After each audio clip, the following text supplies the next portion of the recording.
Back in 2023, I attempted my first ever shiny only playthrough of Pokemon Let's Go Eevee. Ever since I finished it, I've wanted to take on an even tougher challenge in a different Pokemon game.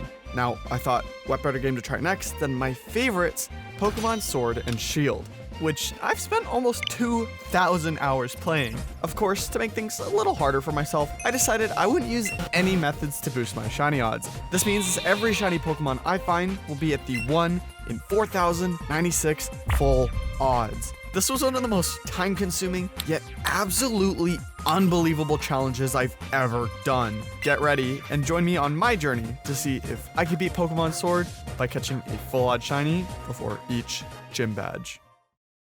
On December 27th, 2021, we began our shiny badge quest. We pick our name and gender, and then get introduced to our rival Hop. Heading over to his house, we're told to meet up with the champion of Galar and Hop's brother, Leon. Here, Leon gives us the chance to pick our starter Pokemon, who unfortunately are shiny locked in these games. Despite that, we go ahead and pick Grookey, who I named George. We then do our first of many battles against Hop. Now, after this, the intro of this game is very long, so I'll spare you all the details. We end up in the Slumbering Weald, get jumped by a legendary Pokemon, and then head to the Pokemon Lab, where we meet the professor's assistant and daughter, Sonia, who gives us our Pokedex.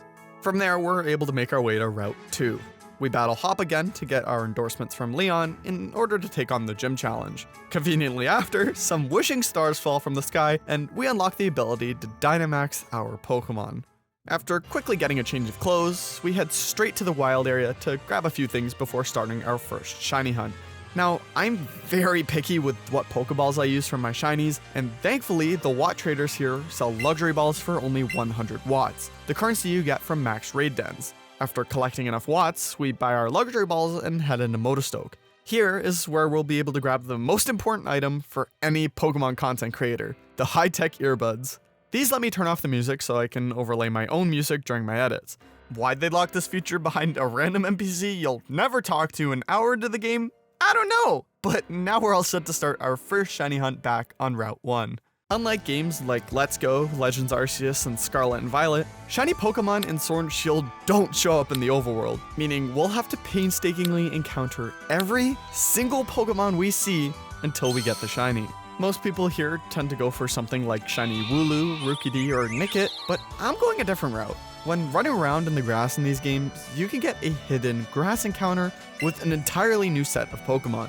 While I would have been happy with any of these Pokemon, I was after the 10% Grubbin, as shiny Flycable is just amazing.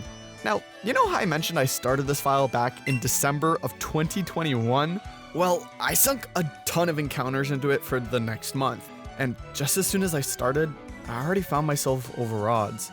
After reaching 5,000 encounters, I stopped. But it wasn't until April of 2024 where my passion for this project had reignited, and only after 2 days of shiny hunting, something finally shined.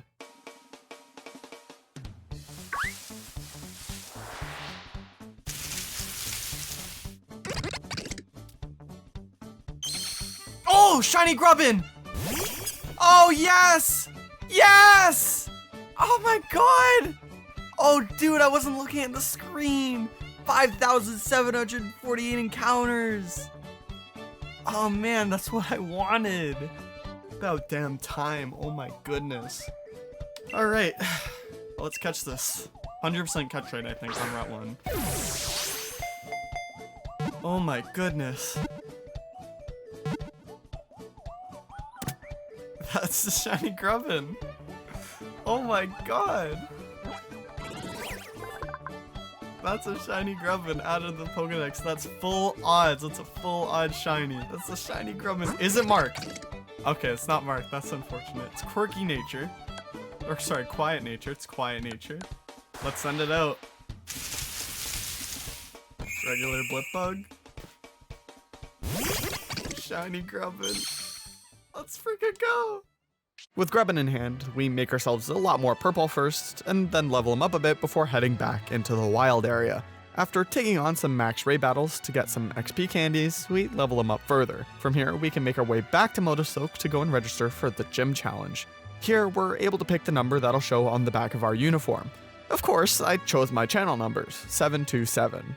For some reason, people seem to think I picked those numbers because of a massive rhythm game meme, or, the area code of St. Petersburg, Florida, I guess. But no, it's just a random set of numbers I picked a long time ago, and everything else is just a coincidence. But with our number now chosen, we make our way to the Bidoof drop-in. This building is home to one of my favorite music tracks in all of Galar.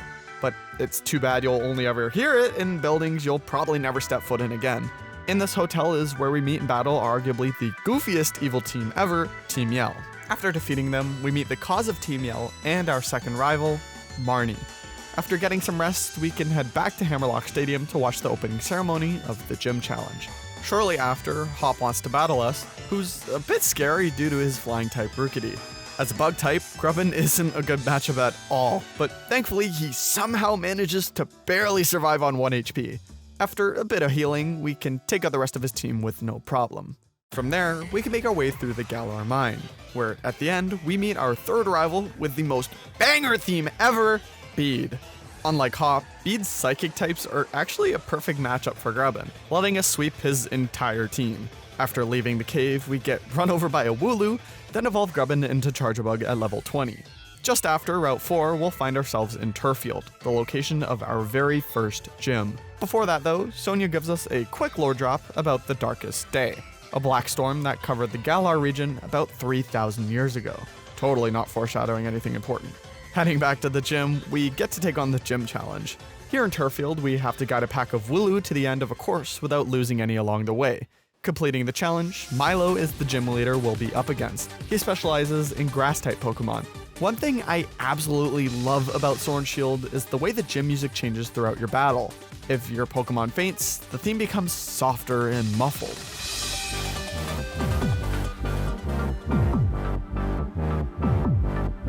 But if the gym leader is on their last Pokemon, the crowd sings and chants along to the music that's playing.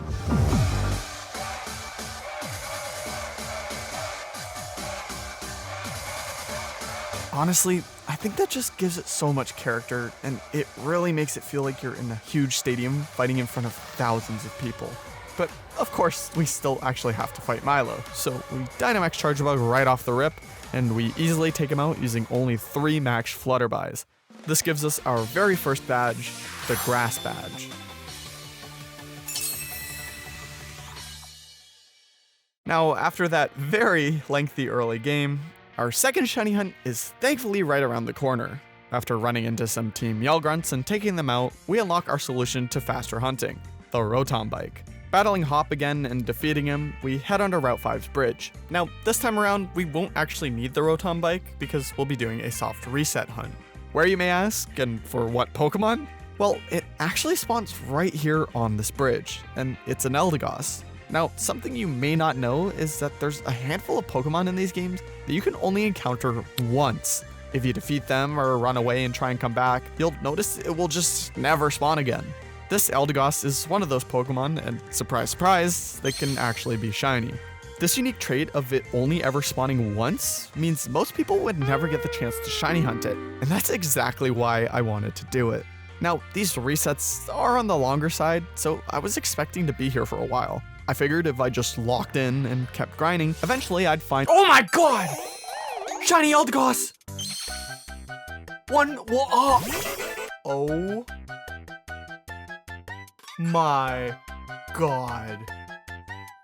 What the hell? Oh my god. 154 encounters. This is full odds. I'm speechless. Oh my goodness. 3 shakes? Burst ball, holy crap. What is my luck? I'm at a loss for words. This is the most insane thing ever.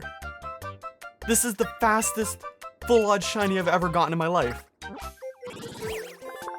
Shiny Route 5 floating Eldegoss in 154 encounters. Okay, nature guess. I'm gonna guess hasty nature. It's naive. Is it marked? Oh! There's no way! don't have the Mark Charm on this file. Eldegoss the Spacey. This is the coolest shiny ever. Yeah, so not only did this shiny come just a few days after Grubbin, not only did it take just 154 encounters, it also had a mark. See, sometimes in these games, the Pokemon you can catch have a small chance at having what's called a mark. They give your Pokemon fun titles when throwing them out in battle, but different marks have different chances at being on your Pokemon. In Eldegoss's case, it has the absent-minded mark, which, get this, is a 1 in 100 chance. The chances of getting this on a 1 in 4,096 shiny Pokemon is a 1 in 409,600 chance. So yeah, all things considered, to say I was lucky is a bit of an understatement. But just like that, we can start working on getting our second gym badge. Before heading to Holbury, we take a quick stop to the wild area to pick up a Thunderstone. We need this to evolve Charjabug into Vikavolt, and man, its shiny just looks so good. Once in Holbury, we see Rose, the chairman of the gym challenge. For some reason, he's just chilling in the middle of the street with nothing but his underwear on. They may just be sports shorts, but let's be real, they look like a pair of boxers. Anyway, we head to the lighthouse to find Nessa and challenge her at her gym. Once inside, we have to solve a water puzzle. After absolutely not looking up a guide on how to solve a puzzle meant for children, we can head to the pitch and challenge Nessa. We lead with our brand new shiny Eldegoss and quickly take out our Goldeen with Magical Leaf. Then we Dynamax and Max Overgrowth both her Arrokuda and Dreadnought to take him out, giving us our second badge, the Water Badge.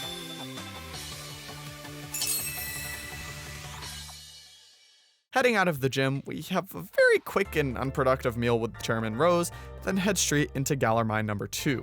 Here, we have to fight Beat again for the second time. Why in a cave again? I don't know, but obviously, like last time, we're easily able to sweep his team using Vikavolt. Further into the cave, we meet with Kabu, the Fire-type gym leader. He tells us to head to Motostoke so we can challenge his gym. So that's exactly where we're off to. Quickly giving myself a well-deserved haircut, we're gonna do something a bit unusual. We'll actually be entering the gym right now. And no, I promise I'm not breaking the rules. We're going in now because our third hunt actually lies right here in this gym. You see, this gym challenge requires you to either catch or kill some wild Pokemon in order to gain some points, which for some reason aren't shiny locked. My targets here are going to be Litwick and Sizzlipede, because out of the 3 choices, I think those 2 are the coolest. While I was hoping for Sizzlipede the most, either one of them I would have been perfectly happy with. Now, by this point is when I started to go all in on my Let's Go badge quest for the next few months. So it wasn't until August of 2024 where I picked this hunt back up. But after a bit of hunting, well, I'll just let you see for yourself.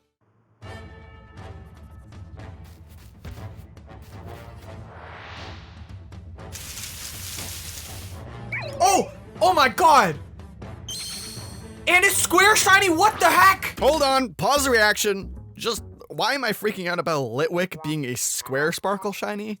After all, every shiny we found so far has had square sparkles. Well, let me introduce you to one of Pokémon Sword and Shield's strangest quirks. Shiny Pokemon found in the overworld, grass patches, or fishing spots have a 99.98% chance to have square sparkles. And get this, a 1 in 4,369 chance to have star sparkles. That's why every wild shiny we've found so far has had square sparkles. But what makes this Litwick so different? Well, normally, shiny Pokemon should have a 15 in 16 chance to have star sparkles and a 1 in 16 chance to have square sparkles. However, some encounters, like the ones in Motostoke Stadium, actually follow this standard distribution. That means the shiny Litwick you see right here had a 1 in 16 chance to be a square shiny. If you're interested, I cover why this happens in more detail in a different video, so feel free to check it out after this video. But anyways, let's just get back to the reaction. That's 1 in 16! Oh my god! I've been recording for 9 minutes! 1,329 encounters! Oh my god! It's a square shiny, you gotta be kidding me! This badge quest is crazy! We got a 1.5 million Eldegoss, and then we get a 1 in 65,000. Oh my god. Dude, I'm shaking so bad. Okay. Let me be very careful here. Okay. I need to kill Sizzlipede.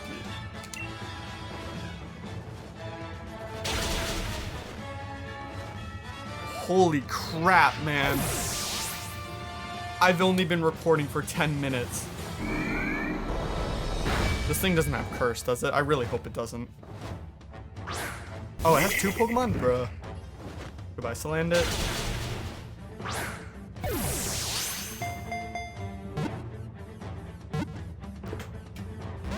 Oh, it broke out. Okay. 1 shake. 2 shakes. 3 shakes, come on. Dude, no way. Oh my god, that's so cool. Shiny Litwick.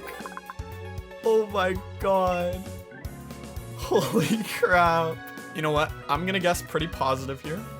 I'm gonna guess it's a modest nature. Okay, it's not. It's impish. That's not very good.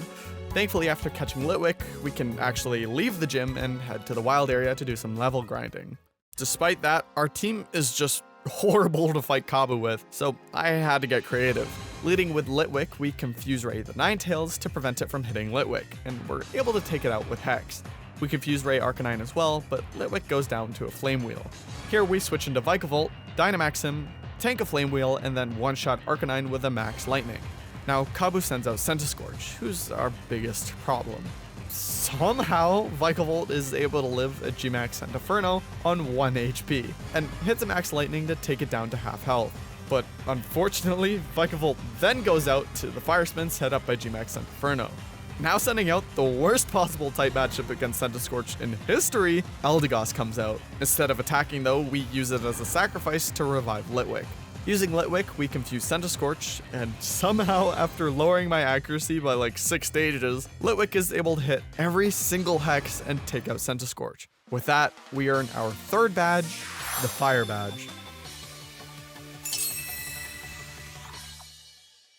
Leaving the gym, our next stop will be Hammerlock.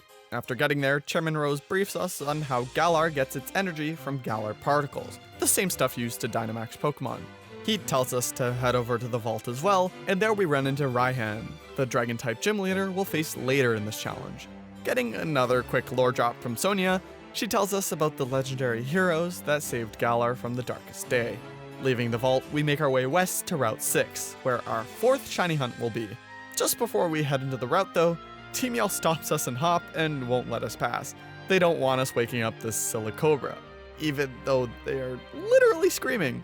After making quick work of them, we can actually now start our 4th hunt. Here, we'll be shiny hunting Galarian Yamask. I've always wanted to hunt Galarian Yamask ever since I started shiny hunting, and as a lover of ghost types, this Pokemon alongside Galarian Corsola are some of my favorites of this region. Now, Yamask here only spawns about 35% of the time, and while that sounds nice, the spawns on Route 6 aren't all that forgiving. A few of the Pokemon on this route also have a high spawn percent, so all the slots quickly fill up with the spawns we don't want. To fix this, we can use a feature called Pokédex recommendations. Whenever you see a Pokemon and have yet to catch it, your Pokédex will sometimes show you recommendations on where to get those specific Pokemon. As a way to find them easier, whenever a Pokemon is currently on the recommended list, its spawn rate is boosted by about 12%. This means our Yamask goes from a 35% spawn rate to a solid 47%. Ensuring no other Pokemon that can spawn in the overworld are also on the recommended list, we can see Yamask much more frequently. This should speed up the encounters by a lot, but I don't think speed is the best word to use here, since this hunt was anything but fast. I only was getting about 130 encounters an hour, and I sunk a ton of time into this hunt during August. Unfortunately for me, with all the good luck I was having, I was bound to go over odds at some point again. I chipped away at this hunt for the better part of 2024 on and off. During this time, I had actually ended up face revealing. So now you get to see my ugly mug for the rest of the video. You're welcome. But anyway, by the time I reached 7,000 Yamask encounters only single hunting, I decided it was about time to buy a second Switch to hunt there as well. Though, let's just say I didn't even really need it.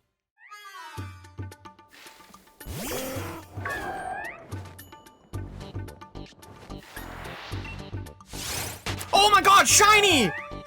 Shiny mask! Yes! Yes! 7,081! My other software just crashed! How did that happen? Shiny Yamask, dude, on the main save file.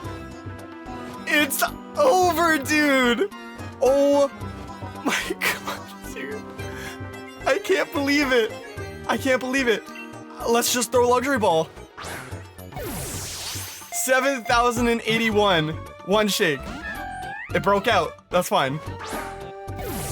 Dude, this feels so good. One shake, two shakes, three shakes. Yes, dude! Freaking finally!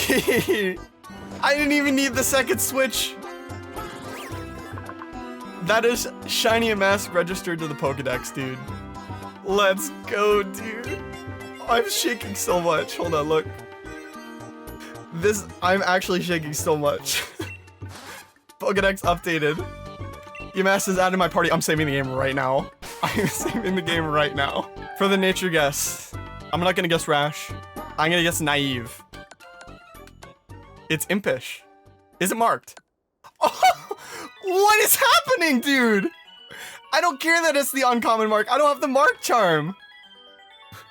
What? That is the second mark shiny of the badge quest. Okay, well, obviously, let's check it out. Back-to-back shinies, imagine. We gotta get into a counter with the Yamask here. All right. Here's a regular Yamask. And Yamask the sociable. Dude. These badge quest members are some of the rarest shinies I've ever gotten. Thankfully, I didn't get the shiny on the other Switch since it crashed due to a faulty SD card. Ironic that happened though the moment I got the shiny on my main Switch. Anyway, as you can tell by my reaction, I was so happy this hunt was finally over. I started this hunt with 56 hours logged on this file, and by the end, I had 123 hours logged.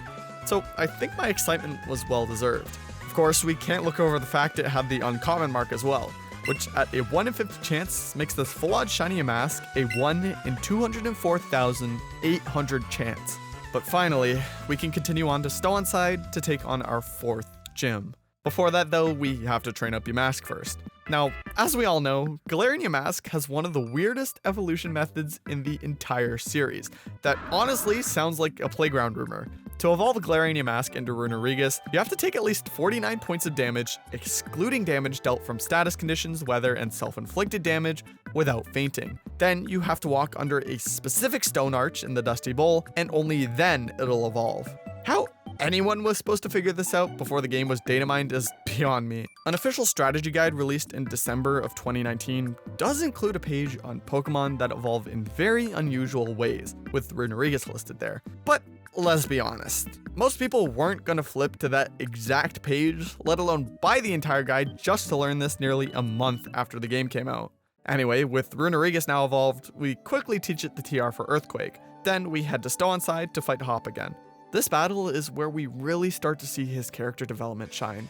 After Bede had defeated Hop following the 3rd gym, he told him that he was dragging his brother's name through the mud. From that point is where Hop has a hard time figuring out who he is. One thing I appreciate about the many battles we have with him is that his team is never the same, and it really shows just exactly how unsure he is about living up to the expectations of his champion brother. People will always hate Hop just because you have to battle him so much, but he's always been one of my favorite rivals. It's why his illustration rare of Wooloo was one of my chase cards from Journey Together. But enough rambling. After beating Hop, we head into the gym where we can do the gym challenge. We have to go through this pinball-esque obstacle course, and once at the end, we can take on the gym leader. Now, since we're playing Pokemon Sword, our gym leader is Bede, who specializes in fighting types. With Runerigus being a ghost type and being completely immune to fighting type attacks, we send him out.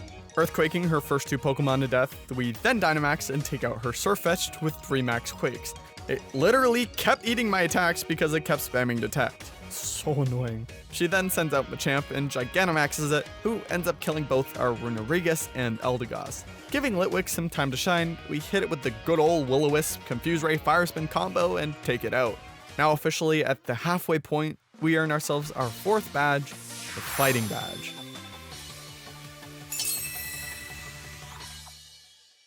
Well, since we are at the halfway point, that probably means you've been enjoying this video so far. So if you have been, feel free to subscribe, and also like the video if you want to see me do more challenges just like this one.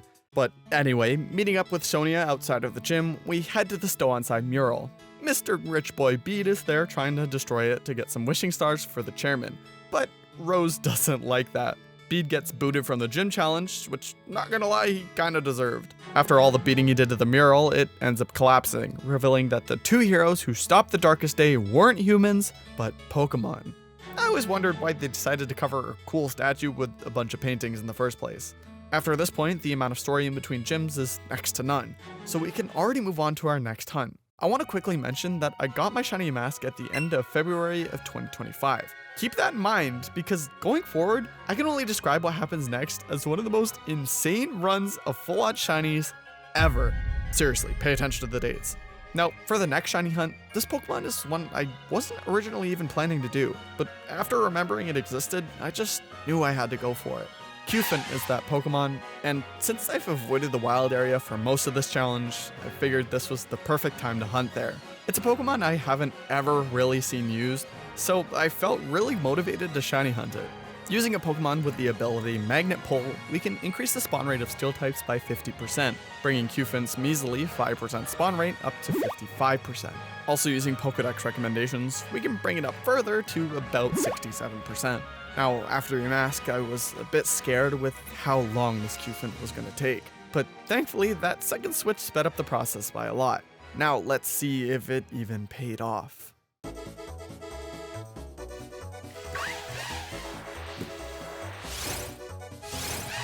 Oh, shiny Cufant!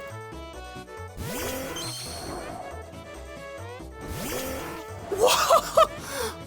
Oh my god! On the main file again.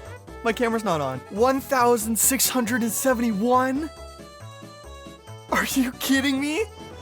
That was so under odds. Currently March 2nd. Dude, look how good that looks. I always shake so much when I get shinies, dude. No freaking way. Yellow elephant. Well, luxury ball that up. Dude, I can't believe that. Okay. That looks so good, dude. Doesn't want to get caught. Dude, after you mask, going 7,000, that feels so good. Oh, dude, come on. I can always put it to sleep. 1 shake. 2 shakes. 3 shakes. I can't believe it. I'm literally speechless. On the badge quest file again. We don't need another switch. We did not need the other switch. Cufant's data will be added to the Pokédex. I'm so red right now. If this thing is marked, I'm literally gonna freak out. It would be awesome, but I don't have high hopes. For the nature guess, I'm gonna guess Lax. It's hasty. Is it marked? Okay, it's not marked. We've had insane luck with marked shinies this badge quest, but this one not being marked is fine. But dude, I can't believe that. All right, well, let's encounter one. That's a regular Cufant, however you say it. And there's our shiny Cufant. Dude, look how good that looks, dude. Come on. That's a good shiny. Getting a taste of normal again, it felt nice for Cufant to not go as far as Umass did. With our brand new elephant baby, we don't let him stay that way for long, as we immediately evolve it into a Copperaja. With that, we waste no time heading straight into the Glimwood Tangle and then into Ballinlee. Ballinlee is honestly one of the most beautiful towns in all of Sword and Shield, and has to be one of, if not the most atmospheric places in these games as well. In this town is where we'll find the Fairy Gym, which is why I chose to shiny hunt a steel type for this badge. Opal is the gym leader here, and instead of a traditional gym challenge, she's holding tryouts for a new Battle League gym leader since she plans to retire soon. It's honestly a pretty fun gym challenge, as answering her questions right gives you stat boosts. After answering all her questions correctly, we can head to the pitch. She leads with Wheezing, who I forgot had Levitate as its ability, and I used Bulldoze like an idiot. After answering her question right, we one-shot it with a Heavy Slam. She sends out Mawile while we send out Renorigus, and we take it out with 2 Earthquakes. If she sends out Togekiss, we send Copperajah back into Dynamax. After this is just as easy as clearing out her Togekiss and Gigantamax Alchemy with 2 Max Steel Spikes. Wrapping it up, we earn our 5th badge, the Fairy Badge. Now our next stop for the gym challenge is Sirchester, but we actually have to make our way there first. Back in Hammerlock, Opal discovers Bede in all his glory and crashes out with just how pink he is. She basically abducts him into her boot camp to enlist him as the next fairy-type gym leader, and then that's the last we hear of him for the foreseeable future. Trying to make our way to Route 7, we get stopped by Sonia, who tries to give us more Galar lore, but is quickly stopped by an explosion inside of Hammerlock Stadium. Leon runs in like the knight in shining armor he is, and then basically tells us to take a back seat because we're too young to help out. Playing through the story as much as I have, I really just hated how they say that, and I became super critical about it. And it's not the last time they do. On the bridge to Route 7, we fight Hop once more, who's completely switched up his team again, and like usual, we make quick work of him. Since we beat Opal, our level cap is finally high enough to let Litwick evolve all the way into Chandelure. So we quickly head back to Stow-on-Side to grab a Dusk Stone. We level up Litwick a bit to evolve it into Lampent, and then use our Dusk Stone to finally evolve it into Chandelure. It's honestly insane just how late it evolves, but at least it finally has. Just past Route 7, you'll never guess it, is Route 8. Here is where our 6th shiny hunt is going to be, and it's one I'm extremely excited for. Now, with the next gym being Rock type, I thought it'd be a good idea to have a fighting type on our team. This area offers only 2 fighting types, one being Girder, and our target, Phalanx. Phalanx is interesting due to the fact it walks out of these little holes in the wall. If you encounter every single one of them on the route and reset your game, they actually all respawn, so that's how we'll be hunting for it. There's a Phalanx just at the very end of Route 8 that bolts out of its hole instantly, so we'll be soft resetting in front of that one for the fastest encounters possible. I have actually done this hunt once before back in January of 2021, but that was with the Shiny Charm. Now we are completely full odds, so let's just see if I can get lucky.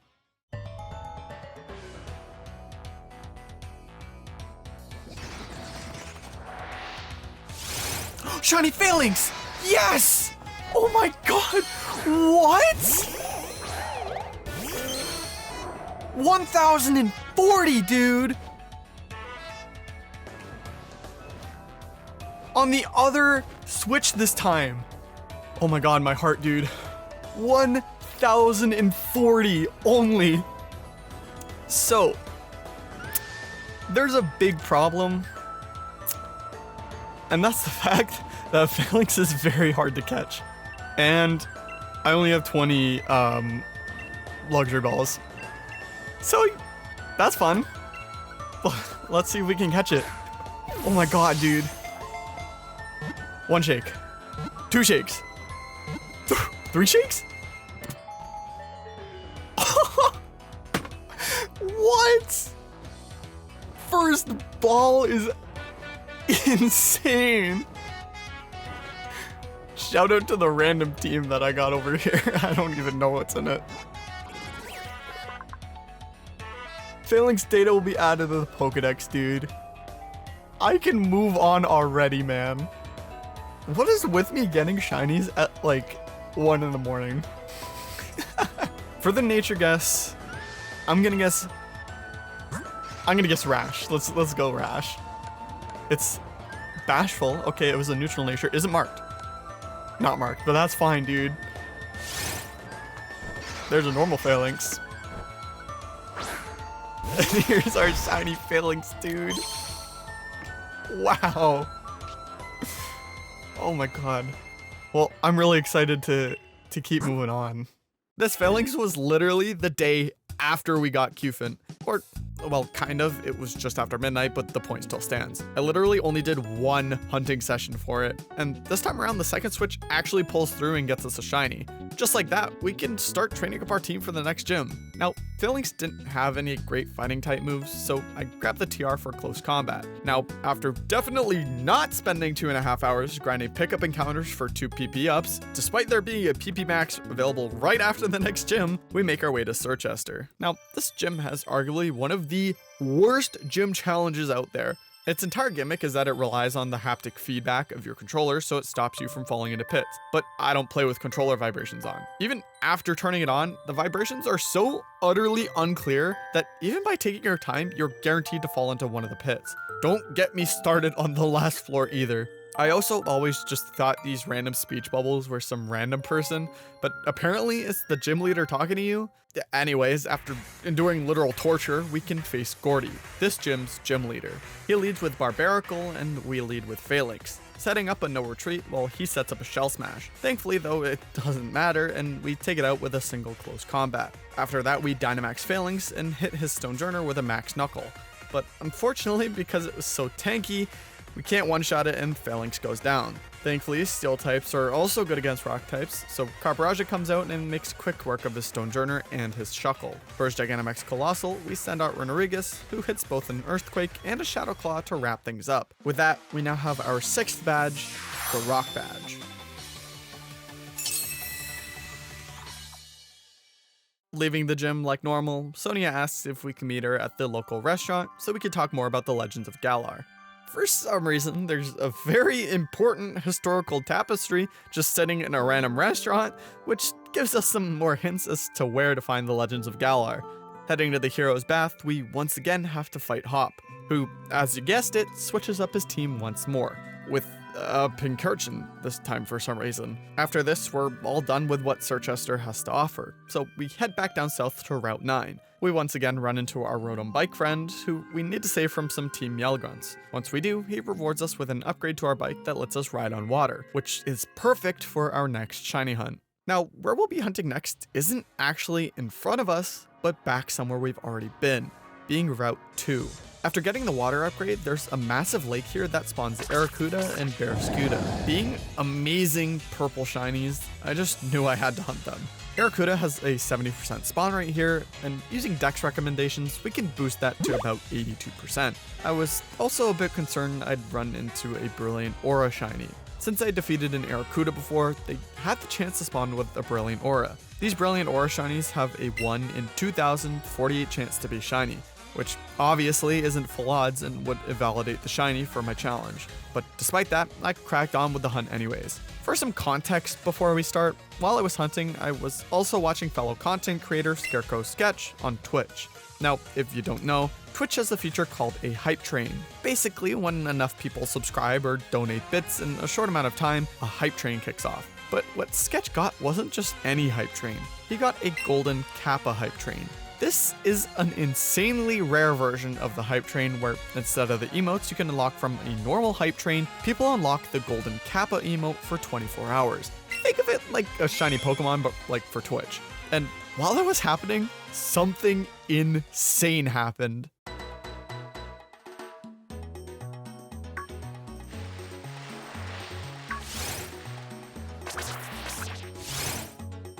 Oh, shiny! Shiny Arrokuda! Oh my god!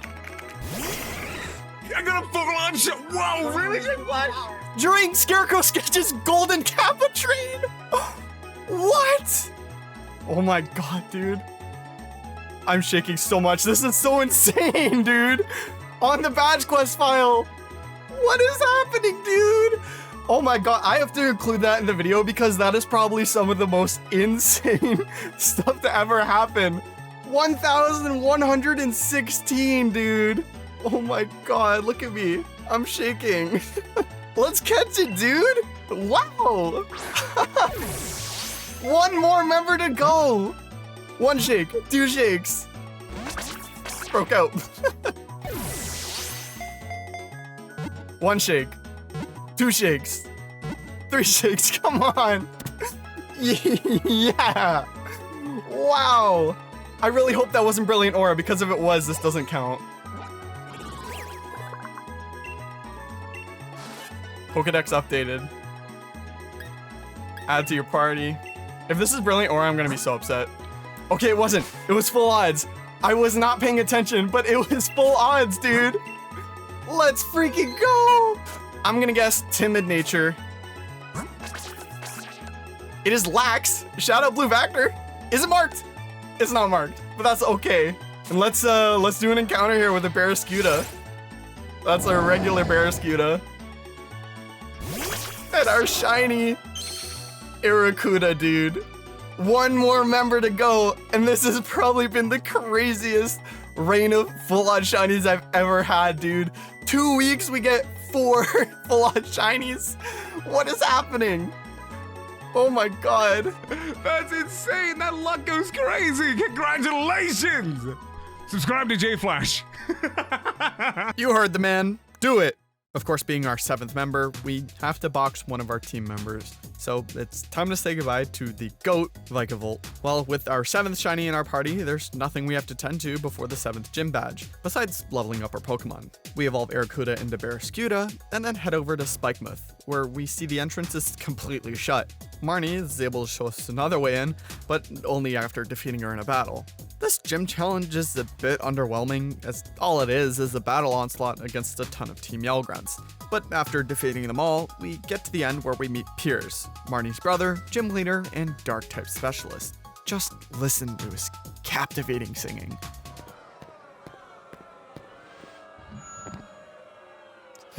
So inspirational. Anyway, he leads with Scrafty and we lead with Barraskewda. Unfortunately for us, Barraskewda pretty much goes down instantly. So much for getting to use our new shiny. Phalanx comes in and pretty much cleans up the rest of his entire team, besides Runerigus, who takes out a Stunky with Earthquake.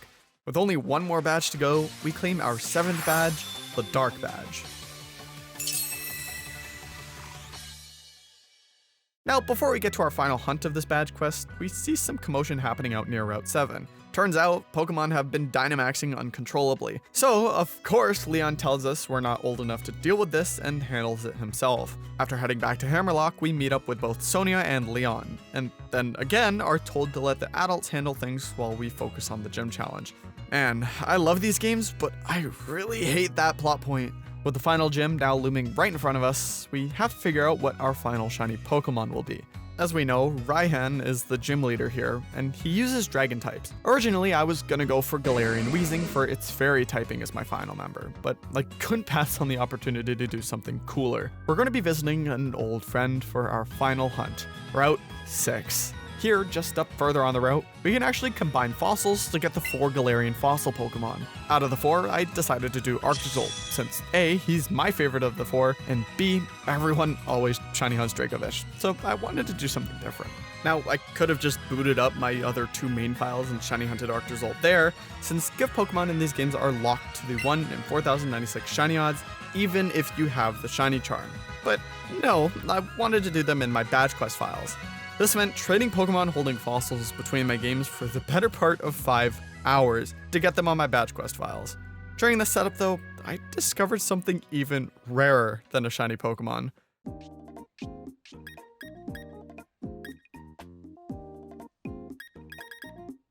What? I got Pokerus? No way. Wow. Okay, wait, this is the first time I've ever gotten Pokerus.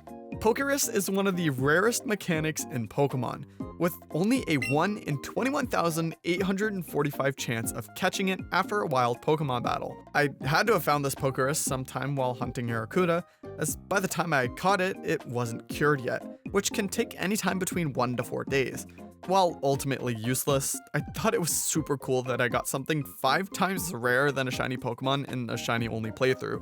Anyway, after finally getting myself situated and beginning the hunt for Arctozolt, I was prepared for this hunt to take a very long time. After all the good luck I was having and getting 4 full-on shinies in only a single week, surely I was bound to be punished for my insanely good luck. Well, remember when I said this was one of the most insane runs of full-on shinies ever? Oh my god, shiny! What? Oh my god! What is happening, dude? My luck has been insane.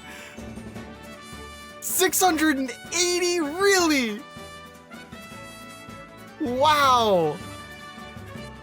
Oh my god, my heart rate just went from like to boom. Wow. It took me longer to set this hunt up. What? Yo, shout out Star Labs. If you're a Flash fan, you know. There he is. For the nature guess. For the last one, I'm gonna guess Rash. He's careful. A great question that I have is whether this is a Star Sparkle or a Square Sparkle shiny. And as you know, our Litwick was a Square shiny, which was a 1 in 16 chance. And Arctozolt is also one of those Pokemon that has the chance to be a Square shiny 1 in 16 of the time. If this is a Square shiny, I'm gonna lose it. But if it's Star shiny, it'll be a nice change. There's a regular Helioptile. There's our shiny Arctozolt. And it is a Star shiny. So we didn't get the rare one, unfortunately, but I am stoked about that. That is awesome. Yeah, so the setup for this hunt took more time to do than the actual hunt itself. 5 full-on shinies in a week and a half? Talk about a badge quest speedrun if I've ever heard of one. Whew, but just like that, we have to say goodbye to one of our team members. I couldn't pass up the chance to make an all-Galar Pokemon team, so that means it's time to say goodbye to Chandelure. Now, since Arctozolt is only level 10, we have a bit of grinding to do. Once done, we can make our way to the gym and take on our final gym challenge. This one is a bit interesting as we're pitted against 3 trainers in a double battle format. They all use different weather-based teams to prepare us for Ryan's fight, which honestly is a super cool concept. After that, all that's left is to take on Raihan in our final gym battle. Raihan here also uses the double battle format, so I'd lead with Arctozolt and Phalanx for the best type coverage against him. Dynamaxing Arctozolt off the rip first, we no retreat with Phalanx, then hit a max Hailstorm on his Flygon. And being 4 times weak to ice types kills it in one hit. One thing that I never even knew about this battle is that if you change the weather on Raihan, he actually has a small piece of dialogue commending you for changing it. He also has a unique piece of dialogue when setting his preferred weather back up himself, which is a small detail I don't think anyone has ever noticed. After that, Phalanx takes Gigalith out with close combat, and Arctozolt hits his Sandaconda with max Hailstorm. But all that does is activate Sandspit and sets his Sandstorm back up. He sends out his final Pokemon, Duraludon, and he Gigantamaxes it. Arctozolt is able to take out Sandaconda with max Hailstorm, and after a few close combats from Phalanx and Bear Scoot his Aqua Jet, Duraludon goes down. With that, we have officially beaten every gym using only shiny Pokemon, and have obtained our final badge, the Dragon Badge. Even though we beat all 8 gyms, we still have one more thing to do, and that's become champion. We have to make our way through Route 10 to reach Winden, which also has some of the best music in the entire game. Finally arriving, it's time to take on the semifinals of the gym challenge. I won't drown you guys in too much detail, but we battle against both Marnie and Hop and beat them in order to push our way further to the inevitable champion battle. After winning all our battles, we're supposed to meet with Leon for dinner with Hop, but of course, in true champion fashion, he's nowhere to be found. This leads us to Chairman Rose's assistant, Oleana, who's trying to stall for time and hides the keycard we need to enter Rose Tower. We have to go find the keycard from the decoy league staff she deployed. After doing all that and fighting through waves of macrocosmo grunts, we reach the top of Rose Tower, where we battle Oleana herself. Oleana leads with all these cutesy and elegant Pokemon, but her final Pokemon is literally a huge heaping pile of garbage.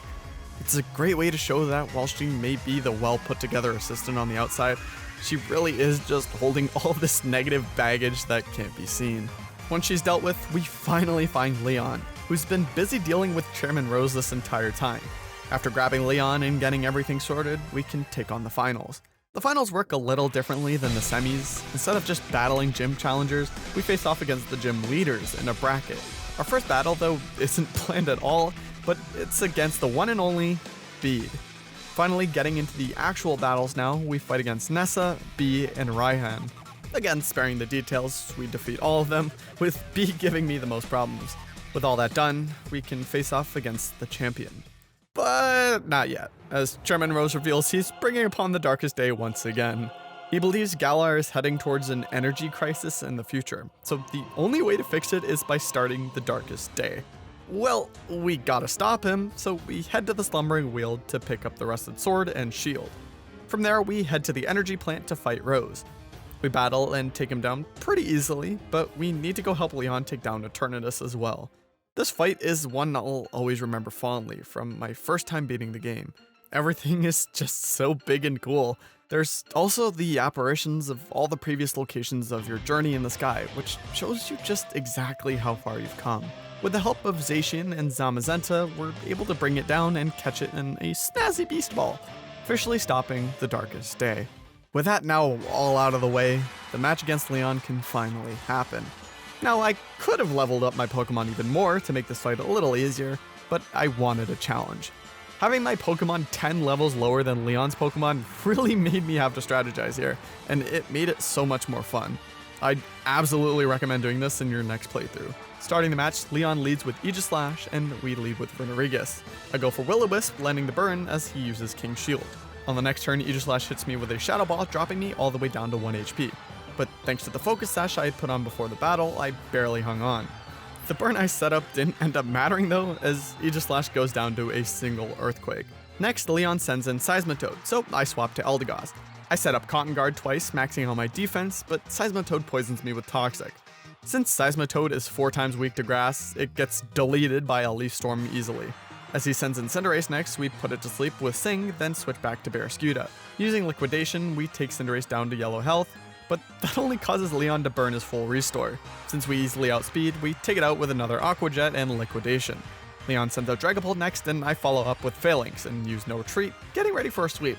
But unfortunately, Dragapult is way too strong for Phalanx to survive against and goes out to some Shadow Balls. Trying Barraskewda now, I sent it out, but completely forgot that his Dragapult knows Thunderbolt, so Barraskewda gets absolutely demolished. Sending Arctozolt out now, he's actually able to tank Dragapult's Flamethrower and hits an Avalanche, which does double the damage if he was hit with a move in the same turn, which obviously one-shots Dragapult. Using Eldegoss against his Haxorus, we use it as a sacrifice to set up Cotton down to lower its speed. Copperajah comes out, but unfortunately the speed drop doesn't matter as it still outspeeds us. Thankfully though, Copperajah tanks its Outrage and lands a crit Play Rough to one-shot it. Now onto his final Pokemon, Charizard. We take some time to heal up Barraskewda and sacrifice our remaining team members to burn through his 3 Gigantamax turns. After Charizard shrinks back down, Barraskewda comes back out and Dynamaxes. Since his only effective move against Barraskewda is Solar Beam, which takes 1 turn to charge, we finish things off with one final Max Geyser. With that said, we did it. We beat the unbeatable champion. We are now the new champion of Galar, which of course means we successfully beat Pokemon Sword by catching a full odd shiny before each gym badge. If you're curious what the final playtime was, it ended up being 154 hours and 14 minutes, which honestly was mostly due to your mask. Now, anyway, if you enjoyed this video and want to see more shiny hunting content from me, please like the video and subscribe, as it helps out a lot. If you'd like to connect with shiny hunters who have a similar passion to you, make sure to join my Discord server using the link in the description below. If you'd like to support the channel and have your name featured at the end of every video, feel free to become a channel member today. Lastly, if you want another video to watch, why not check out this one on screen where I catch every shiny Swords of Justice Pokemon, or maybe even my other Badge Quest video. Now, with that all said, I hope you all enjoyed today's video, and as always, happy hunting.